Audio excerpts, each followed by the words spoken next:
This episode contains themes of references involving sexual assault that some viewers may find distressing.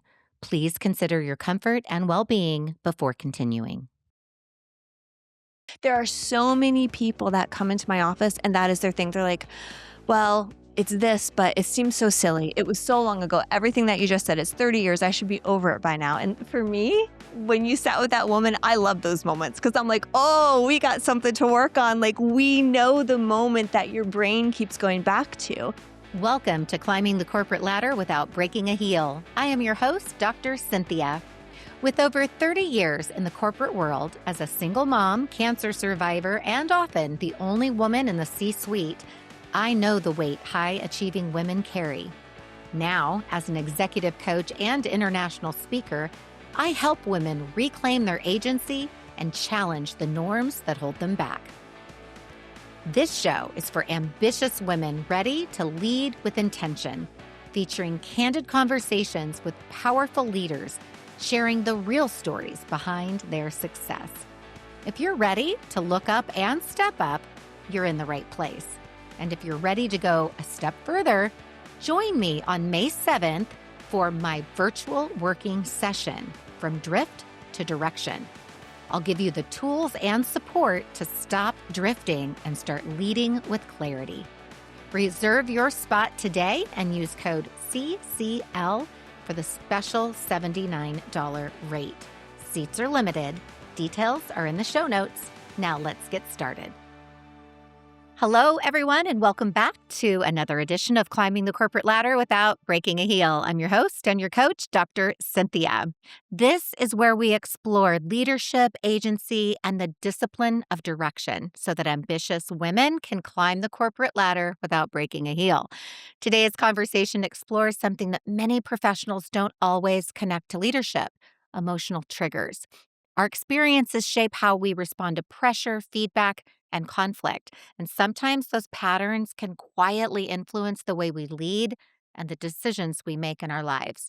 Before we dive in, let me introduce today's guest. I'm super excited to have Laurel Weirs. She is a licensed marriage and family therapist with more than 20 years of experience helping people resolve trauma, anxiety, and emotional triggers.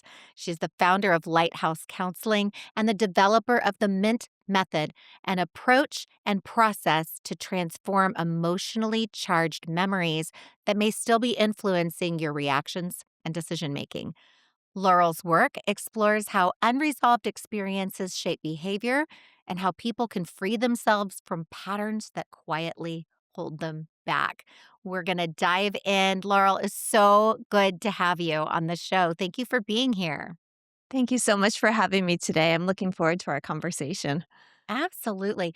So I always like to start with your origin story. What was it that led you down this path of such important, critical work? Well, actually, it's quite interesting because for 17 years in my clinical experience, I never would deal with trauma or triggers. Because what I had realized was in graduate school, they teach you a lot of things, but they really don't teach you how to work with trauma. So I was doing regular cognitive behavioral therapy, talk therapy, and my clients would not get well. And I'm very much the type of clinician that was like, if you're going to be spending your time to see me, I want to get results, very results driven. And so I just realized like I can't help that. And so I wouldn't see anybody who had a diagnosis of PTSD or had trauma. I Mm. would send them out to other people that I thought could help them. And then by just happenstance, I ended up seeing a video one day and it was a bunch of veterans and they were talking about how they were healing from their trauma. And it was through a method I'd never heard of before. It was called accelerated resolution therapy. And I was like, oh my gosh, like this sounds like true transformation of trauma. So within a month, I went to the training. I was trained by the developer of the model and I fell in love. I came back to my clinic and it was changing people's lives literally within one session. Some people that had acute trauma like car accidents and rapes, they could walk out of that session without being burdened with any of the memories, the images, and any of the emotional nervous system reactions from that one 90-minute session. So I was hooked. And that's what I started to lean more into. I eventually became a trainer. I trained other clinicians nationally in how to do it. And then I had an interesting pivot 2 years ago, which brought me to where I am right now. So after doing that for about 7, 8 years, I would work with people that had trauma, the way we think of trauma. And they would come back to me and say, you know how you helped me get over the death of my grandfather or, a loss of a child? Well, I'm having this other issue. I get very triggered, either in relationships or at work. Do you think the same thing that you did with my trauma, you could do with those issues in my life? And I was like, well, I'm game if you're game. And so what I started to do was work in the area of performance and started to tie back these things that people don't look at as trauma. They are being made fun of in third grade, not Mm. having, right, the great breakup that maybe you thought you were going to have, infidelity, things like that. All these things were happening that were keeping people very stuck. So I started to move in that arena. And then I was like, this is how I want to spend the rest of my career now working through this. Mhm. So I pivoted and then started a company called Optimal Outcome. And now that's what I work with all, high performers and other individuals working through their triggers so that they can truly be who it is that they were intended to be before these events happened that gave them blocking beliefs. That is so fascinating on so many levels, and when you said that there was a point where you stopped working with individuals with PTSD and trauma, I thought, "Isn't that the vast majority of us?" Right? Right. Yes. Right? I was like, "Who were your clients?" Yeah. Because, for the most part, I feel like we just as we well, let me ask you this as the expert. My sense is that as we better understand mental health, that we are starting to recognize more and more things that were traumatic, that we Mhm, didn't maybe give credence or credibility to in the past that do have long-term residual impact. mhm. Is that a fair statement? Oh, absolutely. And I love that you even make that distinction because this is where people get hung up. The thing is that most people think that in order to have a traumatic response, there has to be some big inciting episode that's happened. And that's not really the case, right? The car accident is not the trauma. The car accident is the event that happened. The trauma is what happens afterward. So most people will decide whether or not they're allowed to have a reaction based on the enormity or lack thereof of the event that happened. So, therefore, we have all these people going around having the same trauma responses as they would have to a big trauma, but they discount it because it doesn't fit in that category of what the general population says is trauma. They Yeah. don't realize, right, that something that happened to you in third, fourth, or fifth grade in a classroom, being bullied, being made fun of, somebody telling you that you're too short, too small, or anything like that can have the same reaction in your body to watching someone pass away, right? To having something horrible happen to you. The nervous system does not categorize by that, by how big the enormity of the event. It categorizes just by the impact inside of you. You know what's interesting about that? Just telling on myself a little bit. I was speaking with somebody, somebody that I had somewhat newly met, and they were talking about an incident that happened. So this person's in their 50s. They were talking about an incident that happened in um, when they were in their early 20s, and I could tell based on the description of the incident that happened and sort of the person's behavior currently, the connection of that still having impact. And Yes. here's where I'm telling on myself. There was a part of me that thought, "Okay, that's 30 years ago." Like, part of my mind, I'm not proud of that, but part of my mind went, Yeah. "Okay, that was I." And judging, if I'm being completely honest, Mhm. the severity of the incident, right? Mhm. Like, Mhm. okay, I get it, but nobody died, and you know what I mean? Mhm.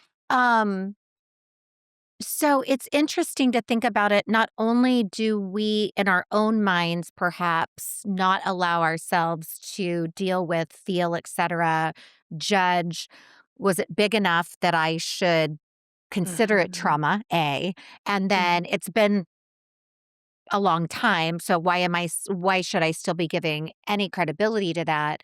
I could see where people would have that self-criticism and doubt because here I am, an outsider that had those thoughts in my own head, which I'm a little ashamed of, to be honest. No. Yeah. Don't be ashamed. And I love how transparent you are. And I Yeah. love that you are sharing that that is exactly what everyone feels. Everybody Yeah. says the same thing.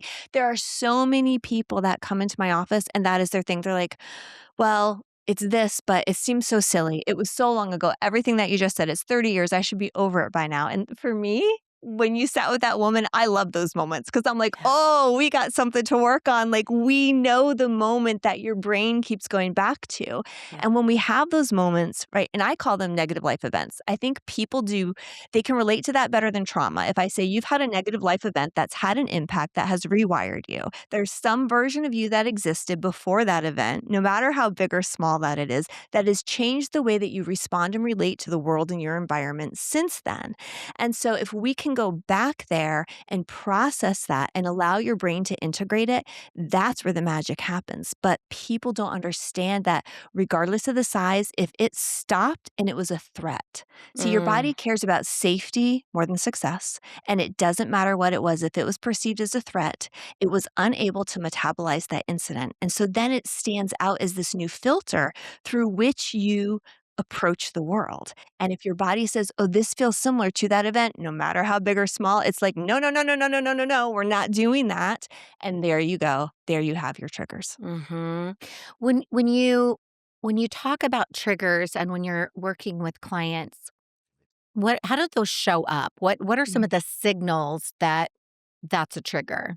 Yes. Well, the trigger is the signal. So that's what I Okay. tell people. I'm like, Okay. yay, this is so good. We already have our signal. Now we know where to go. I'm like, triggers are the best because it tells you there's work to be done, there's integration to happen. So what I have people do is they often come in and they truly don't know what the episode is that's 20 or 30 years ago, maybe like the woman you were with. All they know is this.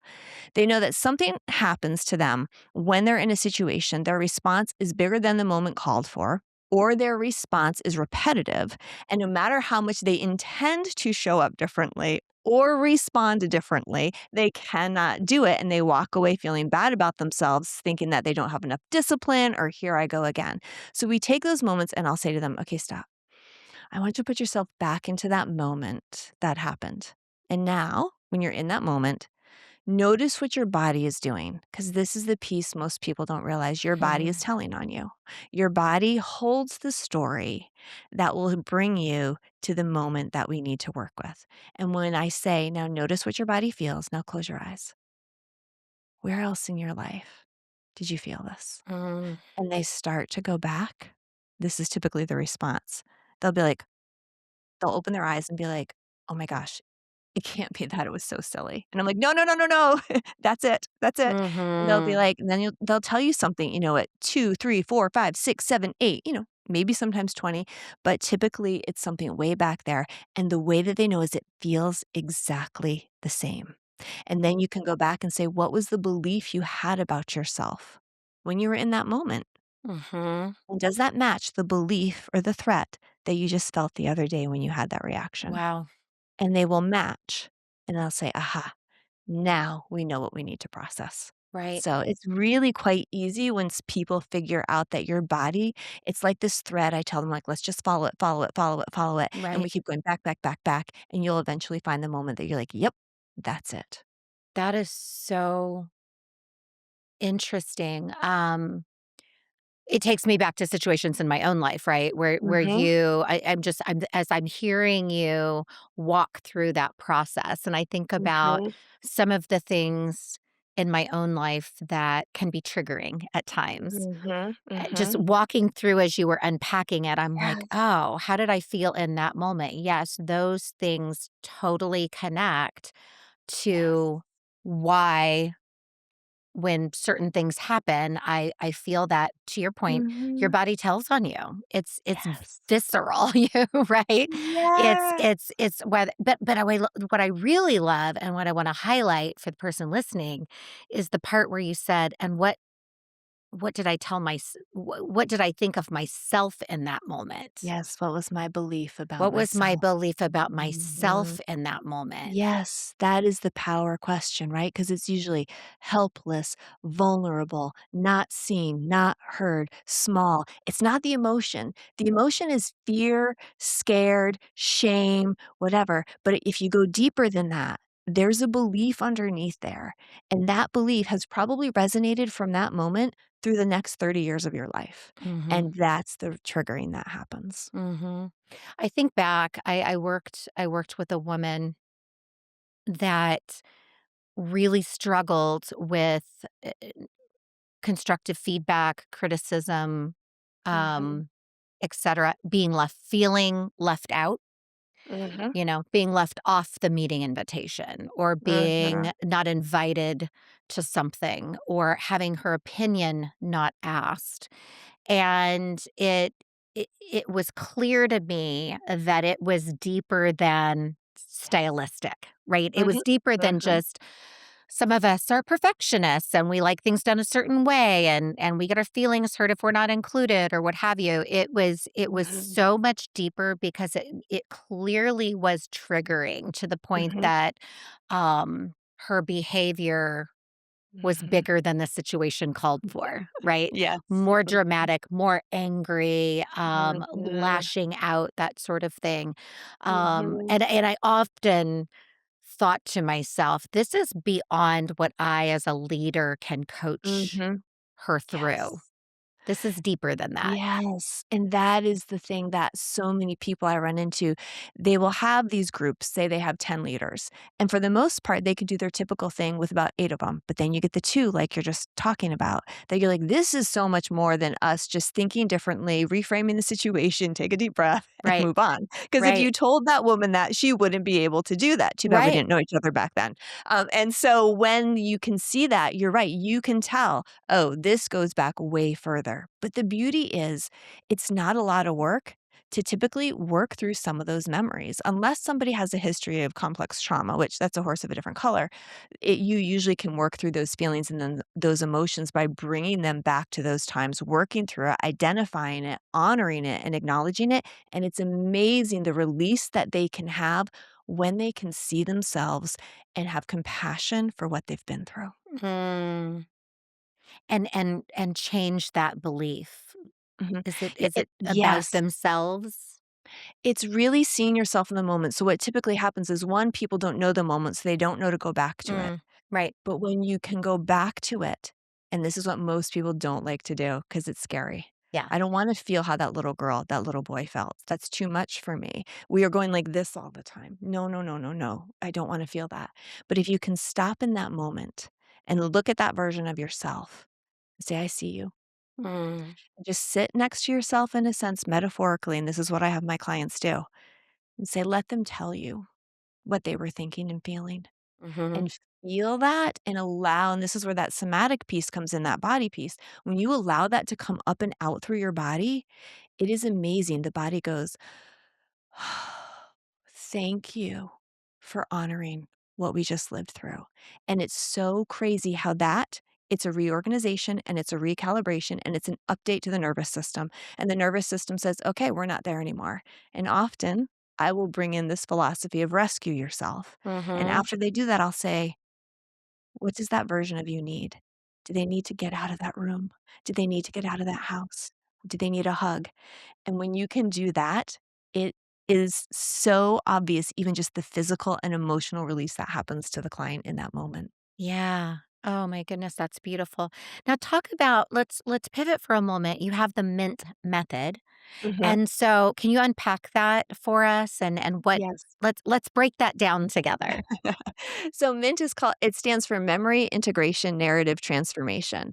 And what happened was, like I said earlier, I started with one trauma modality called accelerated resolution therapy. And it was fabulous. It was wonderful, but it was better for acute trauma than for people who had complex trauma. So I could do your car accident. I could do like these quick bursts, these, one episode things in your life. But then once I started to get get into other things like, abuse in the home or alcoholic parents and all of those things that were more chronic and long term in someone's life, it didn't seem to fit as well for me. Mhm. So then I went into a method called EMDR and I learned to do EMDR. A lot of people are familiar with that. And that was fabulous for the complex trauma.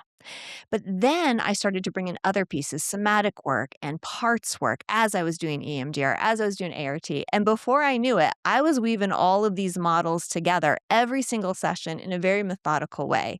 And then when I was creating my website, my developers were like, Laurel, stop saying that you use this and this and this and this. They're like, just name your model for crying out loud. And Yeah. so I was like, okay, I guess I will. Because truly, I'm not doing any of the models the way that I should be in that form Right. because I'm using them in the parts of the session that I know, oh, this needs to be used here or this needs to be used there. So, what I do in that sense is we're basically processing the emotions of the body that are tied to the events of their life, but also integrating the memory, which means that by the end of the session, that memory does not hold the intensity anymore. Sometimes they can't even see it anymore. And with one of the pieces that I use, which comes from accelerated resolution therapy, they can rewrite their story in a way that their brain now sees the new imagery and no longer sees the old imagery. And that is Mm. so beautiful when they can say, when I smell that had been originally attached to the trauma, now they just see the new story they created because our brains are made to heal and they use something called memory reconsolidation, which says when you call forth a memory and it's basically open, you can tinker with it, which means that you can process it and you can change what's attached to it. So by using that process, it brings so much relief to the initial event and the way that their brain hangs on to it. Fascinating. Oh my It really goodness. Well, and so I wanna take this into the workplace because I Mhm, gave one example of someone that, you know, I received the consequence perhaps of things that were triggering to them. One of the mhm, things I talk a lot about is drift. And I feel and my framework is really around there's drift that sort of happens because we're just not paying attention, right? We're so focused over here that we're just not paying attention to something else in our human flourishing. mhm, Sometimes it's just incremental in that the signs are there, but we're not seeing the pattern. So it mhm, happens and then we sort of deal with it, dismiss it, and then it happens and we sort of see it and mhm, dismiss. So it incremental. And then there's avoidant drift, which is I see that this thing needs to be addressed. mhm. And so I'm just going to pour all my energy over here. Yeah. And right, it could be a marriage that or a relationship that's not working or that's toxic or intense. And so instead you're pouring yourself completely into work. Mhm, Um, avoid it. So when you think about for the woman listening and how because what happens I believe with the drift is that we end up down a path that we suddenly look up and we're like, how did we end up here? How did we end up 20 years in a relationship that maybe should have ended a lot sooner? How did I end up mhm, staying in this career that I'm not fulfilled? I haven't been fulfilled for a long time and now I'm mhm, no further ahead than I should be. mhm, What would be the thoughts and advice to the person that maybe the relationship of why they're drifting mhm, is because they are not addressing or dealing with some of those things that are keeping them stuck? mhm. Yeah, it's interesting you say they don't notice the pattern, right? Because that's one of the things we talk about with the client is what is happening in this process, right? Okay, so this happens, this happens, this happens, and they don't. They're like, "Oh my gosh, that's exactly what happens every time."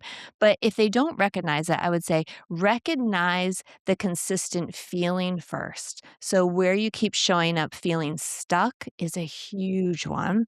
Lack of clarity and hopeless, right? As those things start to happen. So then I would say if you start noticing those same sensations, my guess is there's actually somewhere else in your life that you felt that and that pattern started to get cemented in there. And let's see if we can go back. There's a reason that you're believing you can't do this, a reason that you feel like you have to stay small, a reason that you can't, grow out or through this situation. So I'd say when you first find that emotion that's happening, then we can go back to, okay, what's the belief behind it? Then we can go back to, are there other times in your life that this was your same pattern of behavior for protection that you're mimicking now? Or because of Mm. the thing that happened, this is the only way you know how to show up. Yeah. Are there some self-guided, principles or, for the person that maybe isn't yet ready for therapy or, for whatever reason? Maybe they still think their incident was too small, maybe they don't know what their incident was, maybe they don't feel that they can afford it. There's so many reasons that people may right at this Mhm, moment. How does the individual sort of start by unpacking that and getting some clarity to either work through it on their own or mhm. realize that perhaps they need professional help? So 2 steps to that. One, I would say is that you're going to have them start by, again, like we said earlier, I bring them through the same exercise. Just rewind, listen to what I said. Notice Yeah. what you feel, Yeah. notice what's happening, go back, see that moment. Now, for some people, like you said, that moment might be too strong. There might be a Mhm. lot of really dark things hidden in that moment that you're not ready for. So, Yeah. if there's not dark things that are super scary, then you can stop at the point of recognizing that, okay, there is something in my past that is creating this present behavior. So my past is invading my present. And you just stop right there and say, but I'm not there anymore. And Mm. so in that moment, even though you don't want to unpack it, that's where you can say, I need to breathe, ground. Where am I? What's happening? That was then. This is now. So that's a way to just get your nervous system out of that fight or flight mode. You might need a couple moments and just be like, okay, we know there's more there, but we're not ready for that. So I would say go there, or it's the other answer, which is that sometimes when it's too big, that is not gonna be enough. Mhm. Just saying we're not there anymore, because when you have trauma, your nervous system is working so hard to protect you that that's a rational thought. We are here, we're not there. That's prefrontal cortex, that's rational thinking brain. But when you're offline, you're in your amygdala.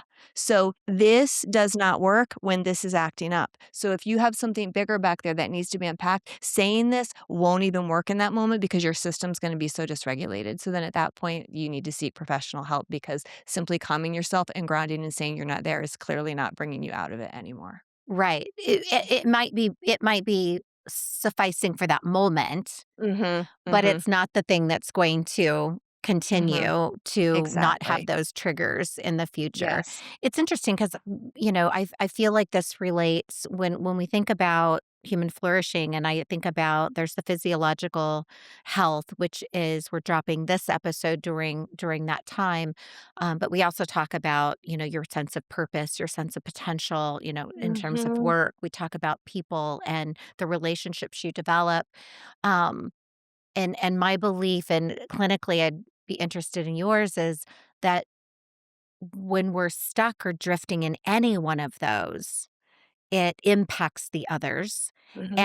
And the alternative, right? That when we're flourishing, we can help bring Mhm. those. So, if you're finding these triggers in your relational situations, Mhm. how is that then feeding over into what's Mhm. happening in your work? What's happening in how you realize your full potential? What's happening in how you're taking care of yourself? Do you find Mhm. um, that there's sort of a layering, that even though it's in one area, that it sort of has tentacles into others? Oh, always. Yeah. Always. We don't live in boxes, as you know, Right. right? So we can't say, "Oh, this is a relational issue, it just shows up here." No, because that Yeah. relational issue, let's go back to what I said earlier, there's a belief behind it, and that Mm, belief doesn't shut off when you go to work. It doesn't shut off when you show up as mom, or when you show up as wife, or when you show up as friend. It's like that woman you talked about at work. mm. That hypersensitivity to criticism or correction is not just happening at the office. That is happening Right. in all of her relationships and everywhere she goes, because, like I said, it becomes the new filter through which you see the rest of the world. So it's going to show up in other ways. I tell my clients all the time, I'm like, you can come in and talk about anything in my office. It doesn't matter where it happened, how small it was. It will be thematic, and I will be able to get to the root of it because it's showing up everywhere. So you just give me whatever you got this week, and we will be able to find out what it's rooted back to. So yes, it's going Yeah. to be everywhere. And the thing too is we can only choose for ourselves to the level of health that we have, right? So if we have a certain level of relational health, we're only going to choose people of the same level of health. So that is Mm. going to limit everything. That even limits the jobs or the opportunities that we're going to take. Do we feel that we deserve that bonus to go after that raise, to ask for that different position at work, right? All of those things are going to be predicated upon how good you feel about yourself. So yes, it's all interwoven. Yeah. So I'll share a personal story that sort of came to my mind as you were walking through earlier, that I've never shared publicly, but it's interesting and perhaps will be helpful for the person listening as they think about the wide variety. So, I'm trying to think about how best to share this without getting too detailed. When I was in high school, I was a year older than a boy, and so I could drive and he could not. And after a basketball game, we went out to the car and had a little makeout session, and I was going to drive him home. Mhm. Um, and he became frustrated that I would not do anything beyond the makeout session. And Mhm. so pouring rain, and we lived in very rural area, and I'm directionally challenged as it is. And I'm 16, so I'm not a Yeah. super experienced driver. And I had to take him out to this rural house, pitch black dark, all the things, pouring rain. And in his anger about not doing anything other than kissing, he proceeded to get very angry and very belligerent and, let's just say, um, conducted himself in a way that was very upsetting for a 16-year-old girl that had Yeah. not been sexually active. Mhm. And as I'm driving him home, he's having his moment of anger and, um, Mhm. I'll let you Mhm. fill in the blank, Yep. and you're probably right. Um, get him to the driveway, get him the F out of my car, right? And I'm Mhm. hysterical. And Mm. I'm trying to drive home now on muddy roads, pouring rain, middle of nowhere, Yes. and Mhm. can't find my way home. End up going up to some random house and knocking on the door. Nobody answers. I get back. I end up Mhm. getting home. What's so interesting is that was extremely traumatic. Mhm. Um, Mhm. I think about relationships when I'm in situations where I feel like somebody is wanting to take advantage of a situation relationally, Yes. or that there's an expectation. The minute I Mhm. feel that there's sort of this Mhm. expectation, Yes. I shut down and I get Yes. upset, right? Mhm. So I'm thinking Mhm. about that from the Mhm. perspective of how did I Yes. feel in that moment? Mhm. How has that manifested in Mhm. relationships, Yeah. right? Mhm. Mhm. Um, uh, Partner relationships, but Mhm. also how that potentially, and I've never thought about this before, could have manifested itself Mhm. professionally when Mhm. I feel as though somebody's pushing beyond expectations. Anyway, let me pause, but Mhm. I've never shared that publicly, but it's Mm. visceral. Yes. I just wanna honor you for being so open about that. Thank you. Because that's going to resonate with others, because this happens every day. This is the story of everyone in my office, right? When you realize that moment, you realize this has been going on for a long, long time, that my Yeah. nervous system is still activated because, in a sense, that version of you is still sitting back there in that car. Mm, Right? And she's that girl that we need to rescue, that we need to say, I see you. I see what that was like, and let your nervous system release that and to honor that and acknowledge that. Because when you do that, there will be a lift. But mm, it's like it's stuck looping in there. And now everything, she's just sitting there going, not again, not again, not again. And anything mm. that feels similar, she does exactly what the nervous system does. It's fight or flight or shutdown. And so that's so beautiful that you could even say you recognize it goes into complete shutdown when that happens. Yeah. So, Yeah, yes. it does. So, I think for the woman listening, whether it's something as from an abuse perspective, something Mhm. from a being told that narrative that the Mhm, individual's told that you're not good enough, smart enough, pretty enough, mhm, whatever, small enough, whatever enough. Where is that moment that is telling you a narrative today mhm, that you mentioned it's transforming, it's rewiring, it's mhm, redirecting that belief mhm. of who you are and what does that say about you? Yes, absolutely. Right, and so much when you can finally make that version of you feel safe again, feel Mhm. seen, you can move forward. The things I have seen people pivot out of after just taking that moment, books get written, businesses get opened, vacations go get taken, people can fly again, right? There's so many things that your life, you're in these workarounds, working Mhm. around, not bumping up against that emotional feeling that is ever present in our world. And Yeah. once that can't stop you anymore, you're kind of unstoppable. Yes, absolutely. So, as you would think about the person listening who is sort of wondering to themselves, because I think for some of us, immediately something leapt to my mind as you were just unpacking that. Mhm, That's the first thing that came to my mind, which mhm, is I haven't thought about that in a very long time, so it's very interesting. But for the person listening that's going, I don't I don't know if there's certain things that sort of really bug me or set me off or whatever.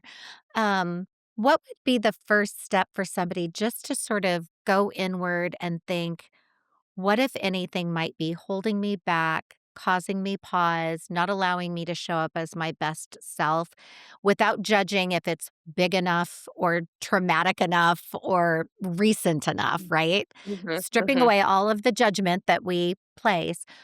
Yep. How do they begin to just sort of determine whether or not there's something truly signaling? And I know we've talked about it, but I Mhm, wanna just loop all the way back because people are mhm. running, they're driving, they're right? Yep. And what's the moment that we wanna leave them with? Right.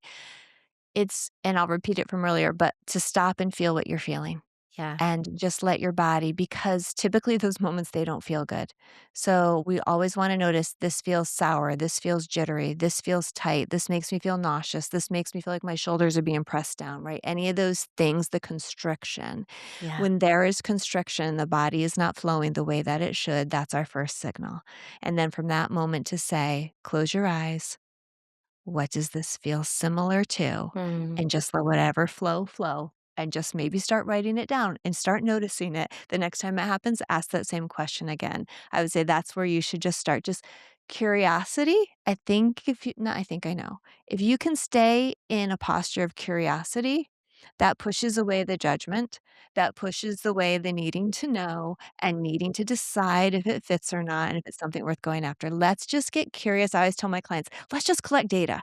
Go around, do life, and see what shows up, and then sit with it.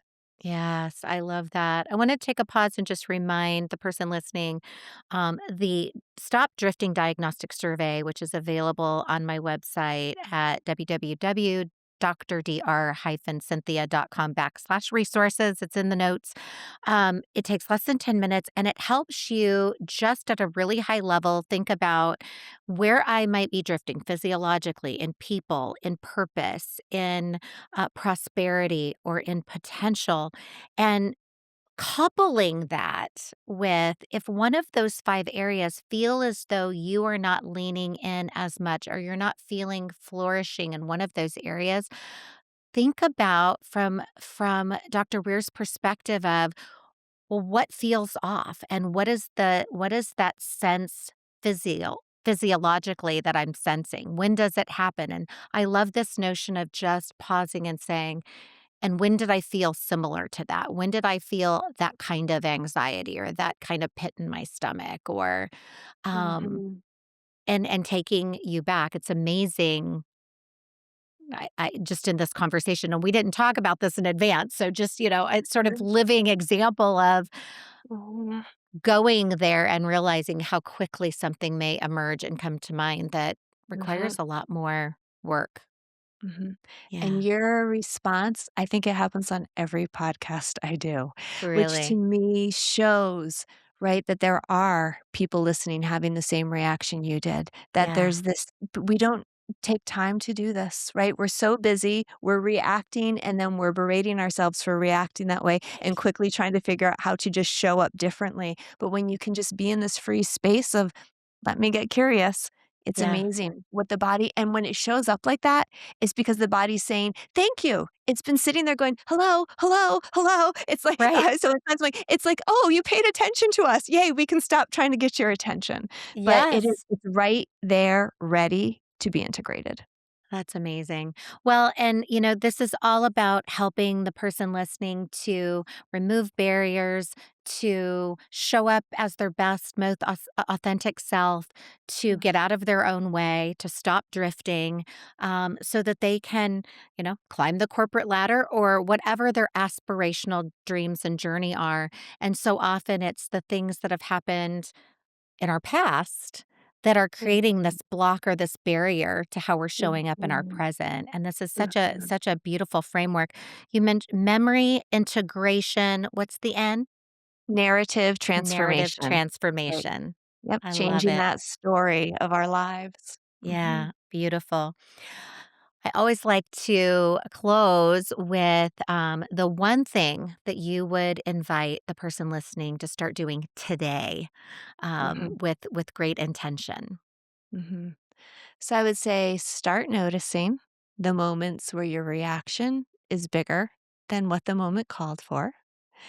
Stop blaming yourself, thinking that this is who you are and that you're stuck with this reactivity.